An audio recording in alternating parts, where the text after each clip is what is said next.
All right, peace. Good evening. Not a car rant. I'm going to talk about myself. I'm going to talk about anxiety. I'm going to talk about managing anxiety. I'm going to talk about positive psychology. And I want you to understand something. All of this is based on stuff that's legit, but overall, the way I put it together, I just made this shit up. All right? Because remember, one of the key differences between me and a lot of the people out there is that they're going to look at you and tell you, here's exactly what's happening and here's exactly what you should do. I don't believe that for a minute. We know that where matters of the mind are concerned, it's a very intuitive process. It's inexact. It's what's called intuitive medicine as opposed to precision medicine. Precision medicine, I can tell you exactly why you feel the way you feel, and I can tell you exactly what to do about it. Intuitive medicine, I think I might know what's wrong and why you feel the way you feel, and I think I might know what to do about it. And that's because where the brain is concerned, we really only understand about 3 to 5% of what's going on. We certainly do not understand things like morality and consciousness. And now, again, people will speak with authority and they'll tell you how it is. But what they're really telling you is their take on it and their opinion and their worldview. So I'm going to tell you up front, this is my take on it. This is my take on what's going on. And this is definitely my take on what's going on with me. So we know for sure this stuff called adverse childhood experiences, growing up in a home where there's trauma. We also know intergenerational issues around communities like poverty and socioeconomic concerns, that kind of stuff. Just downright big deal, constant trauma, chronic stress situations. We know that it causes a couple different things. And I'm reading a book right now, Behave by Robert Sapolsky. And basically, not only does it affect our psychological processes, but it affects our neurobiological processes. In other words, we can hardwire that trauma into our brain, that chronic stress, that toxic stress. It creates a hardwired change in the way things are processed. Now, here's what's interesting. That can also happen through repetitive exposures, even later on in life, even outside of the extremes. And I'm going to tell you what I got going on right now. I got an anxiety, a free-floating, unidentifiable concern that I cannot shake, no matter what. And what I'm in this cycle where during the day, when I'm fully engaged at work or fully engaged with my kids or doing whatever, I'm pretty good. But then what happens when I get to the evening and things are like, I guess you could call free time, man, that creep, that shadow, that ghost, whatever you want to call it, it just jumps on me, man. And what I've learned to do is manage that. I've learned to actively and intentionally take steps. I go for a walk. I just got done going for a walk. I meditate. I probably don't strike a lot of people as a meditator because I'm pretty freaking wound tight, but imagine what I would be like if I didn't meditate. I read a lot, and on good days, I try to get to bed earlier.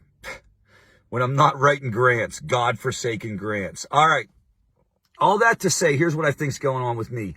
Chronic exposure to what I would consider threatening situations for my family, for me, concerns, and it didn't start with COVID-19. I'm going to tell you when the toxic stress started for me.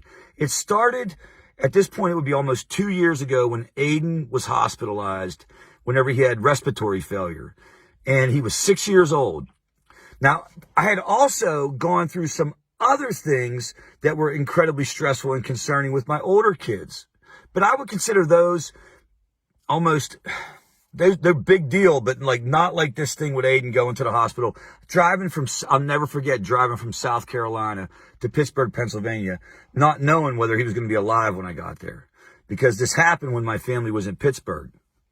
At any rate, that's the beginning. And it starts this journey. My wife has to stay in Pittsburgh with my other kids for like 13 months, and I'm driving back and forth.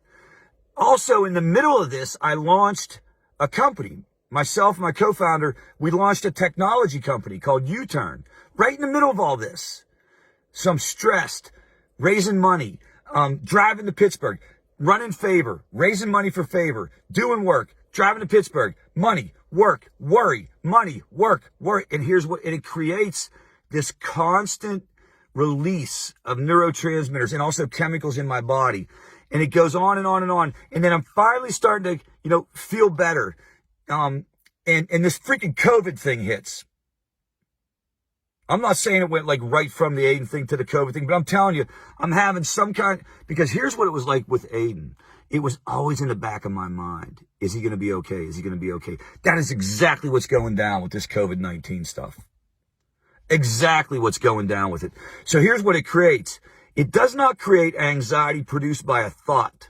It's not a thought. It's not a tangent. It produces this feeling inside of me that makes me want to, it makes me feel like I want to run. Like freaking Forrest Gump. I'm going to go in here and deadlift in a couple of minutes. That's what I do. I lift, I run, I walk, I move, I meditate. But I'm going to tell you something right now. This is something that I am going to figure out. But I also believe that it's only going to get so good. I believe this. I believe that I'm going to manage this, and it's not going to be, there are people dealing with a lot worse stuff. But this is my thing, man.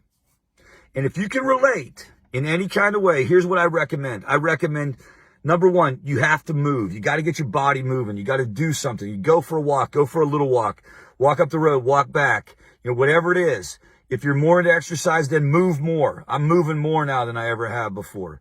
The second thing is you got to find a quiet space. You got to quiet your brain down in your life. Meditate. And if you're not into meditation, you got to at least sit quietly. But you're going to have to activate that part of it. And then, of course, you're going to have to deal with the psychological thoughts. You have to try to identify the stuff. I actively journal to try to see, why am I so screwed up?